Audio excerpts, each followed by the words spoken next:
Aprovechando la circunstancia, termino un puntito nomás que quería completar y que no quería dejar hoy. Hablamos de mito, hablamos de rito. Fíjense que lo que es muy interesante en el tema de la tradición oral, porque acá siempre estamos hablando de una transmisión oral, ¿no? Tradicional, un mito es tradicional y oralmente transmitido.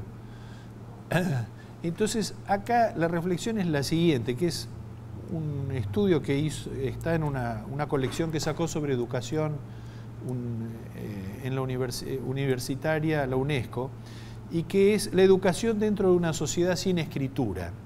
O sea, ¿qué pasa? Porque quien se plantea esto, que se llama Eric Havelock, él dice que la antropología social está poniendo mucho el acento al investigar la única facultad propia que tiene nuestra especie, ¿no? ¿Y cuál sería la única facultad propia que tiene nuestra especie? Claro, el habla, la comunicación, la cultura. Entonces, dice, a la herencia genética determinada primero por una selección natural, o sea, primero nosotros tenemos una herencia genética, pero esa herencia genética a la vez sufre el proceso de la selección natural, darwiniana, ¿no? Nosotros le sobrecargamos un proceso de evolución cultural que se vuelve particularmente sorprendente a medida que la sociedad se urbaniza.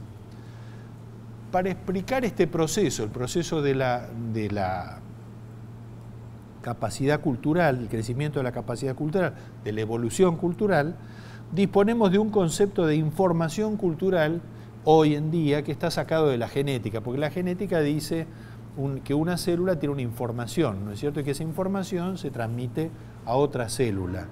Entonces dice, si la información biológica toma por factor la célula viviente, la información cultural toma por vehículo el lenguaje. La cultura humana no es hereditaria, eso ya lo sabemos, ella se aprende, es un lenguaje y es el lenguaje el que la transmite. Miren que todo esto es muy importante, es sumamente importante. La cultura humana no es hereditaria, ella se aprende. ¿Y cómo se aprende? A través del lenguaje. Contrariamente a lo que piensan algunos antropólogos, esta transmisión no es espontánea, ni siquiera dentro de las sociedades llamadas primitivas. Necesita de un mecanismo, de un aparato social, de una institución que permita a los adultos instruidos transmitir a los conocimientos ya acumulados, o por lo menos una parte esencial de esos acontecimientos, a los niños aún ignorantes. Para identificar ese mecanismo empleamos hoy el término educación. Es divino el pensamiento de este tipo. Entonces, o sea, y volvemos atrás, la cultura humana no es hereditaria, se aprende. ¿Cómo se aprende? A través del lenguaje. Pero el lenguaje basta, no. El lenguaje dentro de una institución que es la educación. La educación. Entonces, lo que primero se pregunta, como antes nos preguntábamos al principio con respecto al patrimonio, es, ¿transmite todo? Y en realidad no, selecciona. Entonces, supone que existen en una cultura objetos concretos, que son documentos, y que esos documentos son lo que se van transmitiendo. Todo esto en culturas que escriben, que conocieron la escritura desde, bueno, los griegos, el pueblo judío con la Biblia, los egipcios, los asirios, todos escribían, tienen relatos escritos. Pero ¿qué pasa si ese almacenaje no se da por la vía de la escritura? Que es en la gran mayoría de los pueblos del mundo. Eso decía el mismo doctor Cabral en su libro sobre los guaraníes, del cual he tenido la primicia, donde él dice que dentro del punto de vista de la historiografía tradicional europea, se tratan documentos escritos, históricos. ¿Qué quiere decir? Que aquellos que no tienen escritura no tienen historia. Desde el punto de vista estricto, de los griegos no la tendrían. O de los romanos que decían los otros, hablan son bárbaros, esos no son seres humanos. O lo que dicen los hotentotes de los bosquimanos, o así sucesivamente. La metáfora de la enseñanza, o sea, pensar en términos de enseñanza, implica que hay algo que se transmite. Ahora, ¿dónde se almacena eso? En una cultura que no tiene escritura. ¿Cuál puede ser el rol del almacenaje dentro de una cultura donde nadie sabe leer ni escribir? Las condiciones dentro de las cuales existe y funciona una cultura de iletrados son estrictamente acústicas. Es el oído y no el ojo quien comunica las informaciones lingüísticas, cualquiera sea su especie. El oído el que las almacena, la memoria que las almacena, la memoria sonora de la que hablábamos antes, no otras memorias, no otra parte de la memoria. O sea que en una sociedad sin escritura, todas las imágenes que conservan la cultura de esa sociedad son acústicas. Queda un solo elemento cultural digno de ser conocido en una sociedad oral. Se puede ver ahí a un conocimiento de los usos y costumbres como un conjunto de máximas o sentencias que describen los comportamientos personales y sociales. Esas propiedades constituyen los mores, o sea, como se dice en latín, que quiere decir muros, o sea, las costumbres de la sociedad. Las costumbres, o sea, los mores, o tempo mores se llama una obra, ¿no? ¿Cómo se escribe? Mores, M-O-R-E-S, mores, es costumbre, pero a la vez es muro. O sea que la sociedad está rodeada por esos muros que son sus propias costumbres, ¿no? Entonces, ¿cómo se transmite esto? Una cultura oral se encontrará entonces en una sociedad desprovista de documentos escritos, las dimensiones del almacenaje se esparcirán por la simple enunciación del mito profundo y la epopeya, pasando por el himno ritual. Una cultura oral se encontrará dentro de un conjunto sucinto de información, limitado de información almacenada, directiva o descriptiva, expresada en una lengua rítmica que se aleja del idioma vernáculo y puede ser considerada como clave dentro de los discursos practicados en los límites de ese idioma. ¿Qué lengua es esa? La poesía. La poesía. Es la misma lengua, pero se empieza a volver una especialización. Es una lengua que tiene una rítmica particular que sirve para recordar justamente. El mayor valor de la sonoro de la poesía es la recordación, la facilitar el recuerdo. Entonces, en comparación con el lenguaje actual, el bardo, el profeta y la saga representan cada uno un tipo de especialista. El bardo porque es el poeta de los celtas, que justamente cuenta las hazañas de su pueblo, ¿no? Ese es un especialista que tiene en Asterix, aparece como el especialista. Es el que cuenta esa historia, pero además sabe cómo contarla, que sabe cantarla, canta esa historia, ¿no? Y la canta y la cuenta. El profeta, porque el profeta da datos prácticos para la supervivencia. Y la saga, en la medida en que es la historia sagrada o profana, pero que contiene los elementos fundamentales de cada pueblo, ¿no? Esa historia sagrada o esa leyenda. Desde entonces, en las sociedades cuyos escritos están establecidos por los profesionales, como la sociedad judía después de Salomón, el poder del sacerdote aumenta para atender las dimensiones del poeta y del profeta. Él reemplaza la función de un escriba. Aquí está hablando de una cosa muy interesante, y es que la lengua oral es más democrática, dice él. Es decir, que la transmisión oral de la cultura es absolutamente democrática porque todo el mundo la entiende. No hace falta, el especialista es el que a lo mejor la reproduce, que ya realiza un recorte, porque él ya no es igual que todos los demás. Pero cuando ese especialista se convierte en sacerdote, ahí ya el cambio es muy grande. Y el sacerdote empieza a tener poder por eso, empieza a tener poder. Porque se convierte en el dueño de la palabra y en el dueño de la tradición, ¿no? Y después va a ser el dueño del mysterium tremendum, va a ser el que administre en la comunidad el mysterium tremendum. Bueno, todo eso es muy interesante, porque por todo el proceso, digamos, porque una sociedad ágrafa hace más claro, más evidente entender cómo funcionamos nosotros, cómo funciona una sociedad que escribe, porque escribe, pero más habla que escribe, por lo tanto sigue funcionando con parámetros que no son tan distintos.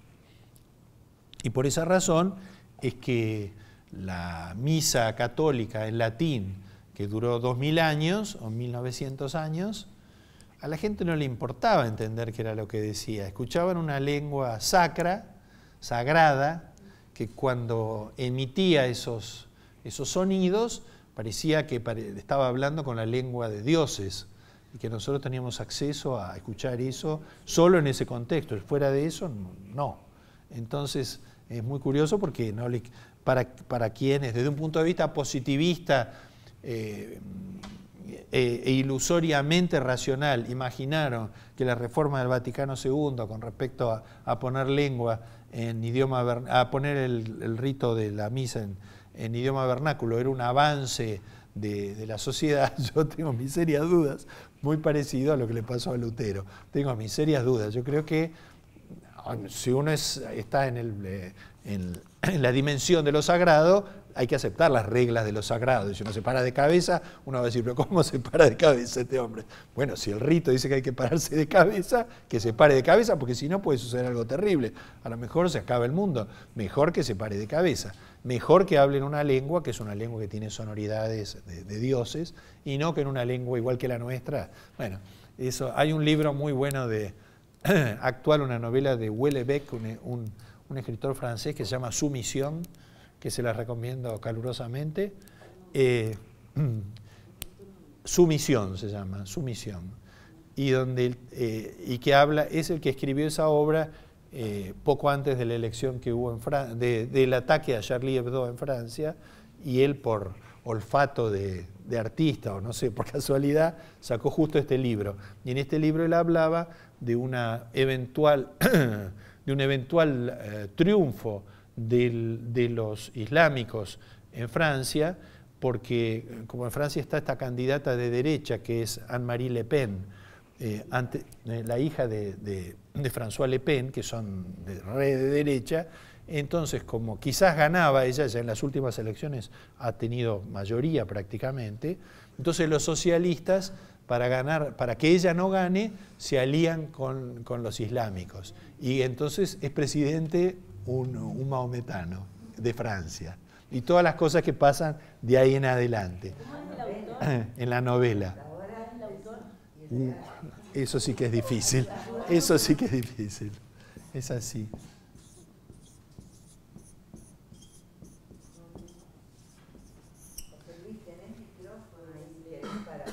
Ah, Houellebecq.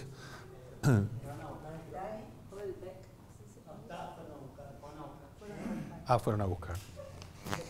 Esos son nombres bretones. Esos apellidos son de Bretaña. Bretaña, de Francia, de Bretaña. Son de la tierra de Asterix, justamente. ¿Por qué mencionaba esto? Porque uno de los ideólogos, es un gran profesor de la Sorbona, le dice a que es un especialista en espiritualismo cristiano, pero súper sofisticado, ¿no? Que sigue a un autor maldito de la Iglesia Católica, que es Huysmans, que escribió un libro que se llama A Contramano, que es un libro terrible sobre lo demoníaco justamente de la religión. O sea, cómo la religión, cuando es tomada en serio, en profundidad, está lidiando siempre con lo demoníaco. Es una cosa que no es juego, es un juego en el cual alguien se puede volver loco, ¿no? Y entonces él le dice, este maometano, profesor de la Sorbona, le dice al autor, le dice, no, dice, la religión de ustedes es una religión de débiles. Imagínense un Dios que manda a matar al hijo. Eso ya es la decadencia de una religión. Claro. Dice, eso es una religión de débiles, dice. Claro. ¿De dónde sale? Bueno, y ahora falta un tema más que vamos a hablar en otra clase, porque es dentro de la oralidad y de las tradiciones, una de las formas de la oralidad de las tradiciones sin duda es el folclore, porque el folclore, entendido no solamente en los aspectos artísticos, sino en la totalidad del complejo de la cultura popular, sobre todo en nuestros países, proviene justamente de una oralidad, es un conocimiento tradicional que recién hace pocos años, décadas supongamos, se empieza a formalizar y accede a otro tipo de racionalización. En general es un conocimiento que se transmitía de padres a hijos y así funcionaba, ¿no? El folclore. Entonces el folclore es un tema interesante para estudiar, así como están las sociedades, la sociedad de los pueblos originarios, para ver cómo funciona eso en una sociedad pequeña, también dentro de nuestras sociedades industriales y urbanas, una sociedad que tiene distintas capas, algunas de las cuales representan horizontes culturales diferentes, también es interesante para estudiar, porque es la coexistencia de distintos horizontes, uno de los cuales a lo mejor está en el círculo de la cultura mundial, pero esto está muy atado a tradiciones regionales o a tradiciones continentales en última instancia, pero que no tiene nada que ver con otras tradiciones. Entonces, en ese sentido, el folclore como ciencia y lo folclórico es un tema de interés para los aspectos patrimoniales, porque justamente cuando nosotros estamos hablando de heredad, de patrimonio y de legado, parte de ese legado, como bien lo sabe Gavilí, es la posibilidad de que esas danzas y esas músicas forman parte de una cultura propia que se ha transmitido porque, bueno, en alguna medida porque todavía nuestra América tiene grandes territorios, muchísimas gracias Luis, no te hubiera molestado, territorios rurales y todavía aun cuando no sean rurales, que es el caso de la Argentina, sí siguen siendo parámetros rurales, tienen vidas que tienen mucho que ver con lo rural, aunque vivan en ciudades, ¿no? Y todavía eso está vigente y por lo tanto son maneras de ver el mundo distintas e interesantes y formadoras de la historia cultural de nuestra comunidad. No las únicas, como en algún momento ciertos nacionalismos trasnochados imaginan, pero sí, pero tampoco pueden ser excluidas en el relato, porque ese relato, que es el relato de nosotros mismos, no puede excluir eso que forma parte de nuestro paisaje sonoro y visual hasta un punto muy, muy grande, ¿no? Muy alto. Bueno, ahora hago un breve pasaje por las preguntas, porque a lo mejor dejan dudas, están mal formuladas, vayan a saber. Son 45 preguntas, dicen, pero, y yo voy a comentarlas sin explicarlas, como hacen otros docentes, pero, no, está grabando esto.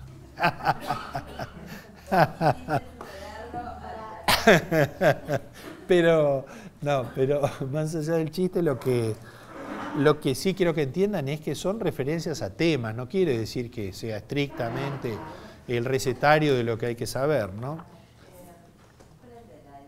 Y hagan las preguntas que les parezcan pertinentes, es su última oportunidad.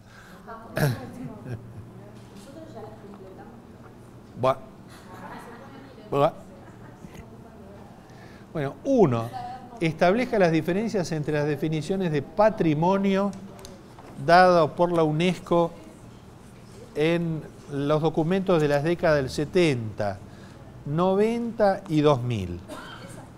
Bueno, para eso tienen que buscar en el apunte y o si no, buscar en internet UNESCO o si no, por eso, buscar esos 3 datos y ver cuál es digamos, sintetizar cuál les parece que es el aspecto en el que se ha puesto más el acento. Porque ustedes se acuerdan que habíamos hablado de eso, de que que cuando comienza esta política patrimonial dentro de la UNESCO se refiere fundamentalmente a lo arquitectónico, ¿no? Y a lo arqueológico. Al principio era solo eso. Cuando se hablaba de patrimonio solo se hablaba de eso. En los 90 hay una reunión en Cuba en la cual se habla de que en la medida en que se están haciendo registros de todas las obras, de todos los sitios arqueológicos y todos los edificios que hay para preservar, ya los presupuestos no van a alcanzar, así a los países no les alcanza el dinero y a la UNESCO tampoco para hacer esa tarea, que es muy fácil identificar y pedir la calificación, pero después hay que sostenerlo eso, ¿no? Entonces plantearon la posibilidad del financiamiento, que de dónde podía provenir un financiamiento genuino, un financiamiento que sostuviera esto. Bueno, eso es claro, ¿no es cierto? A dónde fueron a buscar el dinero y a dónde todavía lo siguen buscando, sabiendo que esa fuente de dinero trae consigo, tiene una parte buena y trae una parte mala. La parte mala puede ser, ¿no?, que desaparezca todo. Bueno, el objeto patrimonial y cuidado. Y en el año 2000, que es una reunión importante porque también incluye, digamos, porque se abre a otras áreas. Empieza con lo arquitectónico, arqueológico, sigue con el financiamiento de esos bienes, termina, la última etapa que estamos mencionando, con la apertura a otros ámbitos también para ser protegidos del patrimonio, entendiendo que el patrimonio de la humanidad, que así se llama, no está formado solo por antigüedades, también hay otras cosas que son patrimonio, otros aspectos que son patrimonio de la humanidad.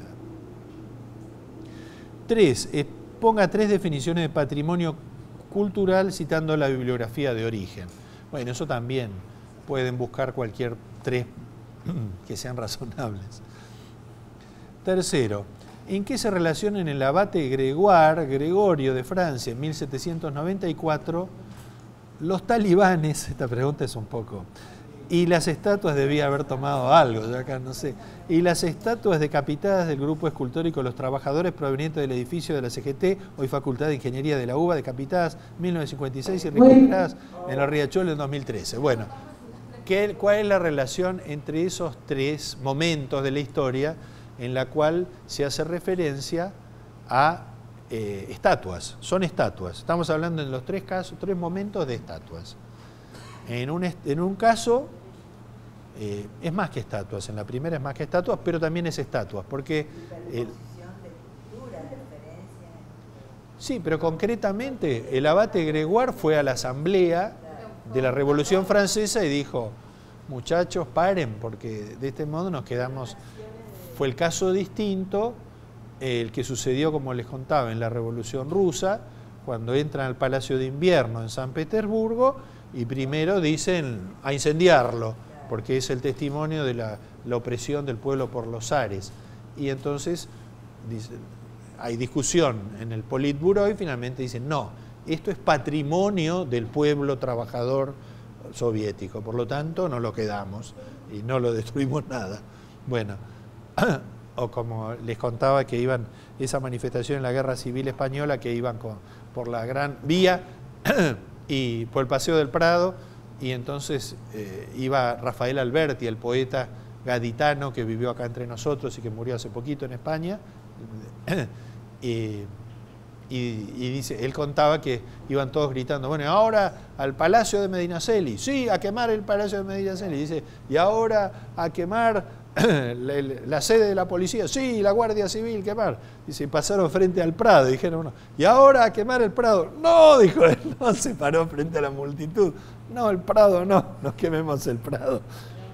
Porque a tal punto que cuando después cuando los bombardeos aumentaron, se resolvió una operación de una enorme audacia, está en una película de eso muy buena, que fue sacar todos los cuadros del Prado, los principales, subirlos a un tren, llevarlos a Suiza y donde estuvo hasta el final de la guerra los cuadros.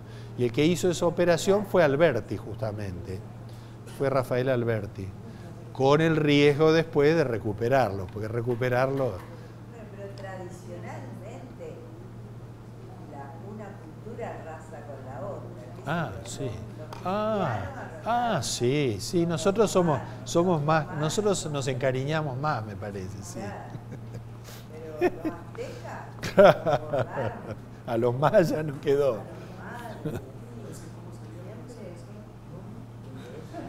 Bueno, eso es el abate Gregorio.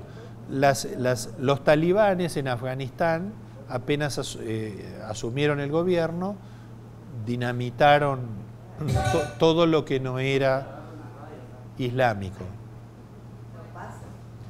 Dinamitaron todo lo que no era islámico. Entonces la UNESCO y muchos gobiernos del mundo salieron a pedir que no lo hicieran, ¿no? Y las estatuas del grupo de los trabajadores, que fueron recuperadas en el Riachuelo hace 2 años. No, eran estatuas de trabajadores, era un grupo escultórico de trabajadores. Claro. Claro. Y ahí, bueno. Sí. Pero por eso, lo que es curioso de toda la historia, si uno lo mira con cierta objetividad, es porque se ensañaron con estatuas, ¿no? Es decir, porque el símbolo es muy fuerte. El símbolo de una estatua... Colón, que la pasaron ahora, a Juana Zurduy, el busto de Sarmiento que está en Santiago de Chile, que cada tanto van y lo tiran al Mapocho, cada vez que hay algún conflicto, lo tiran al río, el busto de Sarmiento. Sí.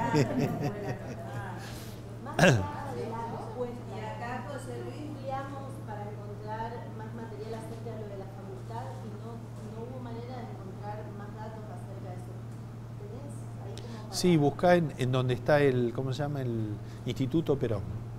Instituto Perón. Está en el Ministerio de Cultura. Cuarto, ¿mediante qué mecanismo la sociedad otorga la condición patrimonial a un bien? Bueno, de esto hablamos. Son mecanismos que usa de distintos mecanismos para que un bien ordinario se convierta en un bien protegido. Los animales poseen patrimonio, lo legan. Hablamos de las abejas, hablamos de las hormigas, de los castores y de los horneros. Pájaro, muy simpático el hornero. ¿En qué se asemejan un tango, una medicina tradicional y un cuento folclórico? Bueno, ¿cómo las clasificarían ustedes? ¿Como pertenecientes a qué cultura o a qué tradición cultural?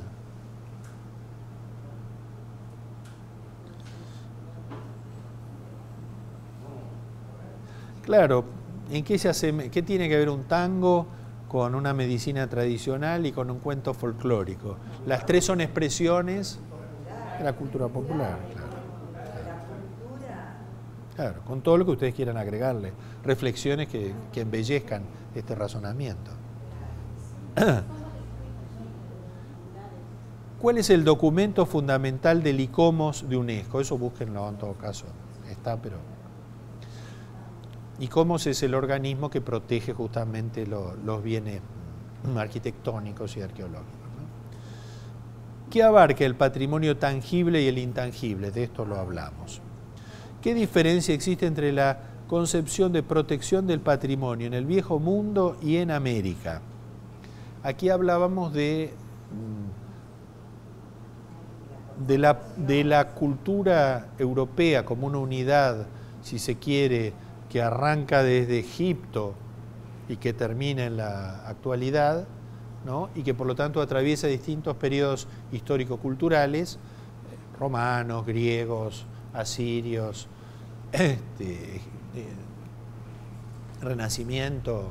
Bueno, en cambio en América son historias diferentes, ¿no es cierto? Hay momentos históricos diferentes. Por lo tanto, se puede aplicar el mismo sentido, la misma concepción de protección, porque, y aquí vuelvo a la primera pregunta, cuando en el año 70 se buscaba financiar la protección patrimonial, nosotros no cotizábamos nunca, porque salvo aquellos países, como es el caso de los países andinos, como es el caso de Perú, Bolivia, o de México con su tradición azteca maya, todo el resto de los otros países supuestamente no tenemos historia, cultura, no tenemos cultura, éramos unos salvajes recién salidos de la selva. Entonces, bueno, al cambiar de perspectiva, también hay que analizar cómo son los criterios de protección, qué es lo que acá nos importa proteger y qué es lo que les importa a ellos proteger. ¿Los derechos de propiedad intelectual son siempre individuales? Yo mencioné hoy algunos casos en que no eran individuales, en que en realidad es una extensión del concepto del derecho, no de los derechos de propiedad intelectual. El derecho a veces, el derecho romano sí es individual, pero el derecho napoleónico y el derecho posterior, y el del Código Civil y de nuestra Constitución, contempla una cantidad de excepciones al que liga el derecho a la propiedad individual, ¿no? Hay una cantidad de excepciones, de fórmulas jurídicas que protegen a grupos.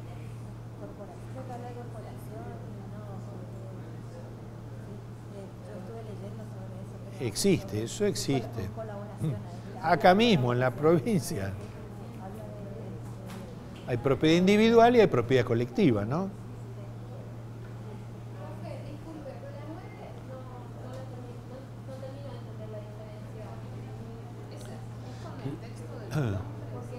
¿Cómo? No. ¿Qué diferencia existe entre la concepción de la protección del patrimonio en el Viejo Mundo y en América? En el Viejo Mundo ellos hacen un recorte que fundamentalmente atiende a su historia, la historia del Viejo Mundo. O sea, desean conservar aquello que representa su historia. Ahora, la particularidad que tiene la historia del Viejo Mundo de Europa es que en un momento dado incorporó otros territorios que no eran de los... Por ejemplo, ellos no cuentan la historia de China, no cuentan la historia de China. Ellos no protegen la historia, no protegen. Entonces, en un momento dado incorporan este territorio americano. Y entonces, ¿qué quiere decir? Bueno, para ellos la historia empieza el día que llegan los europeos acá. De ahí para atrás, bueno. Por ejemplo, creo que es interesante en el área de cultura de la nación está esa área de patrimonio. Sí. No me acuerdo cómo se llama puntualmente. Sí. Pero inclusive ahí también hay toda una historia que nosotros algo vimos a través de la materia que dictó Liliana. Claro. Donde cómo se va concibiendo también las modificaciones que se dan para concebir un hecho histórico o un patrimonio o para hacer escribir o analizar la historia, ¿no es cierto? Entonces, en el caso, yo creo que en nuestro caso, digamos, de América Latina, también hay que tener en cuenta que no éramos considerados desde el punto de vista europeo, también se tomaron para evaluar un patrimonio histórico, o por ejemplo, cuando acá en la ciudad se quiere definir cuál es el patrimonio cultural que en realidad empezamos a ver con el trabajo de ese inventario que se estaba realizando. Si uno ve la legislación, también fue cambiando, porque antes se concebía que era un patrimonio histórico si era de tal época, de tal pasado, pero realmente tenía que ver con una concepción europea, claro. de consideración. Sí, yo me refiero a eso, es decir, a lo mejor cómo ustedes podrían imaginar. Ahora, por ejemplo, vos tenés patrimonio histórico, por ejemplo, en las grutas. Hay patrimonio industrial, Bueno, hay otras cosas, otras categorías que permiten contar otros aspectos preservables. Podemos buscar, como decís, acá en Misiones también podemos buscar patrimonio. Claro. Tenemos las piedras preciosas de Banda. ¿Qué decía? Para evaluar eso. Está muy bien. Decía que en ese sentido, la vez pasada, hace poco tiempo, veía un programa en televisión que España ha encontrado, le ha dado una vuelta de rosca a la protección patrimonial, digamos, de su territorio por el marcado despoblamiento que han tenido villas que son medievales. Entonces, al migrar a pueblos más como, a ciudades más cosmopolitas, esas villas que tienen dueños, ¿no es cierto?, han quedado deshabitadas. Y estamos hablando de pequeñas poblaciones Sí. de 5, 6, 7 viviendas más o menos, más la casa central, que sería como un pequeño castillo, y ellos encontraron una legislación arquitectónica de comercializar esas villas en su totalidad y no en parcelas.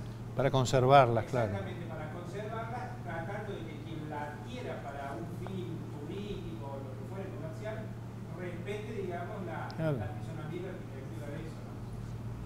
Sí, sí, por supuesto. Sí, es así. Bueno, sigo para no quedarme. ¿Más o menos te aclaraste? ¿Sí?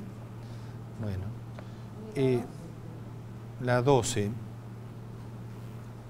No, bueno, la 11. La 11. ¿Qué diferencia la definición de cultura de UNESCO del 82 del diccionario de la Academia Francesa del 18? Bueno, eso es compararlos. Están en los... ¿Cuál es el sentido de la distinción 12 entre cultura y civilización entre los filósofos del idealismo alemán del siglo XVIII? Eso lo hemos hablado muchas veces. Y en el siglo XX, ¿cuál sería la diferencia entre cultura y civilización? 13. ¿En qué influencian los nacionalismos en la definición de cultura? ¿Influencian? ¿No influencian? 14. ¿Qué diferencia el concepto de cultura entre los evolucionistas y los estructuralistas? Eso lo hemos visto también. 15. ¿Cuáles son las fuerzas sociales que influyen en la cultura según Carlos Marx? Para Carlos Marx es superestructura y entonces, bueno. 16. ¿Qué diferencia el enfoque de la filosofía del de las ciencias sociales al tomar como objeto de estudio la cultura? Es decir, para la filosofía, ¿qué es cultura? Para la filosofía, ¿qué es cultura para las ciencias sociales? 17. ¿En qué se diferencian, según Adolfo Colombres y Ticio Escobar, las artesanías de las expresiones artísticas? Si es que se diferencian. Si está todo el análisis, eso de cómo una concepción justamente europeísta termina desclasificando obras que tienen sus valores propios de acuerdo a un código propio, ¿no? 18. ¿Cómo surge el concepto de folclore? ¿Quién lo presenta por primera vez? Que es el señor William Thoms. ¿Cuándo y dónde? En Inglaterra, en 1800. Describe las diferencias entre cultura autónoma, apropiada, enajenada, impuesta, con Bonfil Batalla. Eso buscamos, ya hicimos un trabajo. Sí. Unidad 3. ¿Qué relación existe entre lengua y cultura? Ya hemos hablado mucho hoy mismo de eso. ¿Por qué motivo el bilingüismo promueve la diversidad cultural? Bueno, está relacionado con la anterior. ¿Cuáles son las dimensiones sincrónica y diacrónica de una lengua? Eso es Ferdinand de Saussure básico. Buscar de Saussure, ahí está. ¿Cuáles son las familias lingüísticas en la Argentina? 6, solo 6. No sé, abochinchen. ¿Cuántas formas adopta la lengua guaraní? ¿Cuál es su dispersión en la Argentina? Eso pueden pelear si quieren, porque eso ahí me pueden pelear así, con franqueza. ¿Cómo? Si entran en el parcial de movida está bien, porque se lo podemos discutir a muerte. Por eso. Sí. ¿Por qué la lengua es considerada como parte del patrimonio cultural de un pueblo? Bueno, lo hemos hablado. ¿Qué diferencia la visión de Ferdinand de Saussure con respecto a la de Lévi-Strauss? Bueno, esta se repite. Parece una pregunta esta de sumario policial, en que pregunta lo mismo de una manera distinta. Aquel autor me parece que se pisó, sí. Se pisó acá el autor, me parece. ¿Qué lenguas se hablan actualmente en la provincia de Misiones? Ahí, bueno. Depende de los gustos.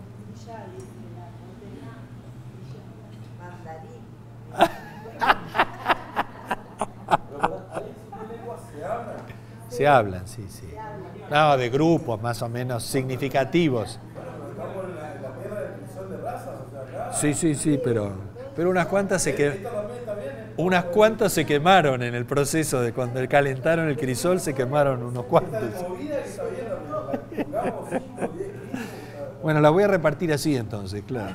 Para asegurar. Claro. El punto. ¿No va a valer el puntaje? 2 puntos. Aquí voy a tirarlo los dados, eso. Voy a traer un cubilete y voy poniendo, claro. Esta vale 3. No, profe, no. ¿Qué ola inmigratoria corresponde a la cueva de las manos pintadas? Pintadas. En el sur, en la Patagonia Argentina. El cañadón del río Pinturas. ¿Qué sentido tenían esas pinturas rupestres? O sea, ¿cuál era la función, si es que tenía alguna? ¿La expresión de la criatura? No. Mejor aún. ¿Qué materiales empleó la cultura inca para sus construcciones? Fundamentalmente, ¿no? Es la técnica, esas ventanas trapezoidales que se hacían justamente con grandes bloques de piedra, la técnica de las paredes, de los muros justamente tallados, con piedra tallada y calzada perfectamente, bueno. O la misma técnica de la pirca que quedó en todo el norte argentino, que es una técnica incaica, la técnica de la pirca, ¿no? ¿Cuál es la vivienda característica de los pueblos de la región amazónica? Esa choza grande y amplia, la choza familiar.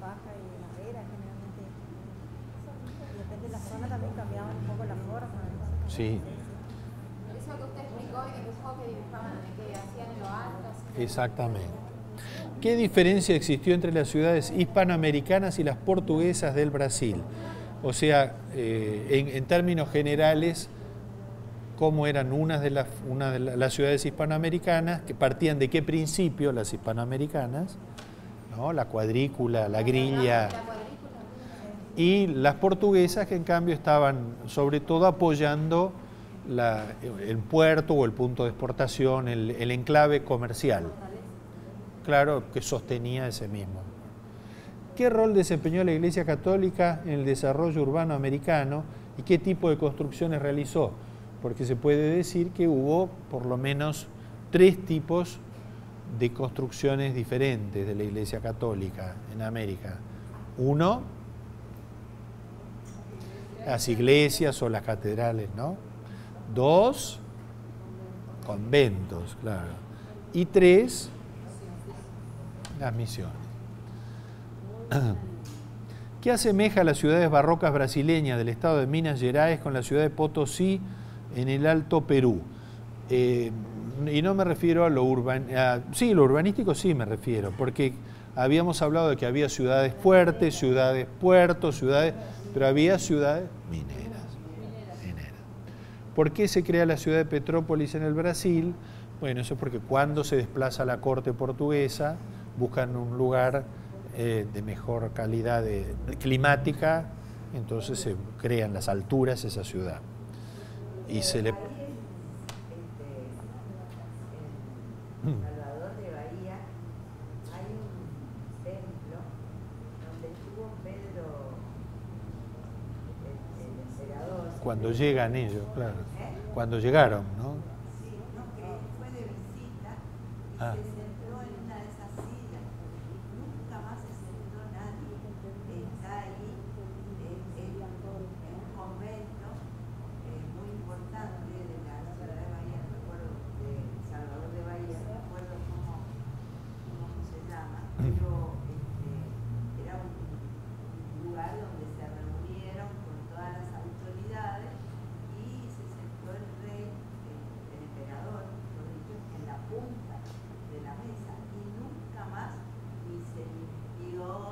Claro, se volvió sagrado ese lugar. Justamente, se consagró, sí.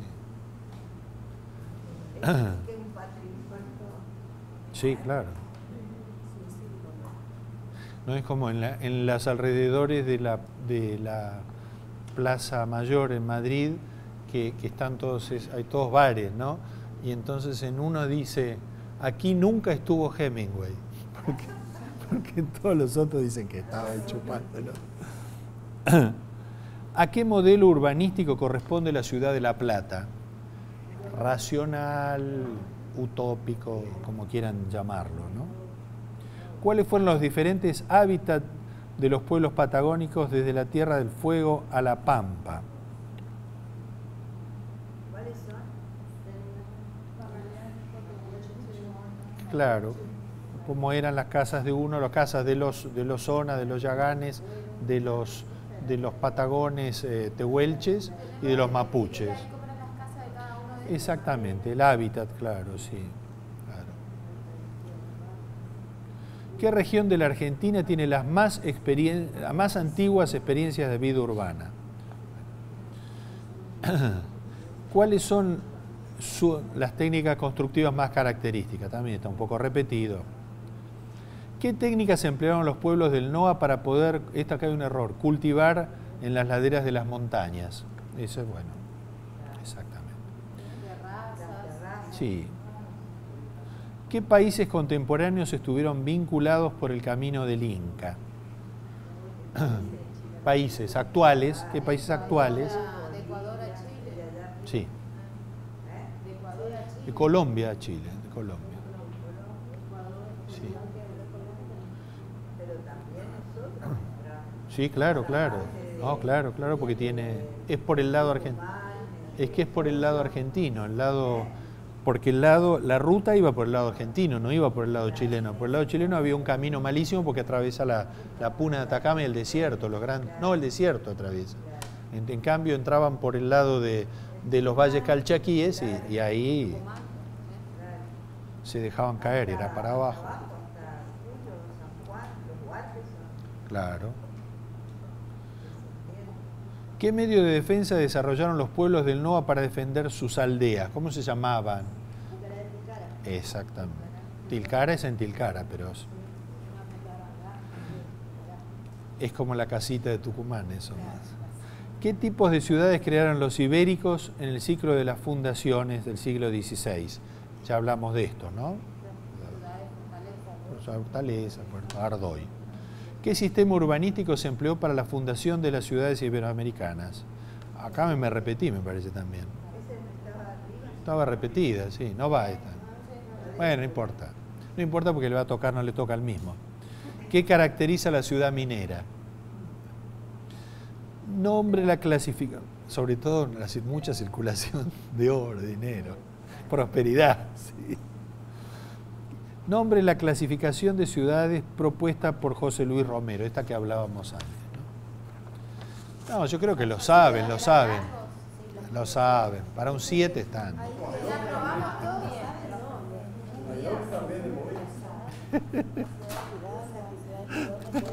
Para un 7 están, ¿no? Sí. Colectivo, digo.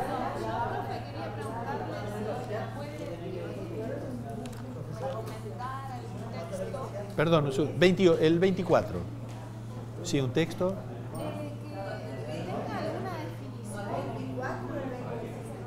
¿25? ¿24 o 25? 5. 25, perdón. Vamos a poner así, parcial. 25 del 8 a las 14:30. Martes. Lugar acá.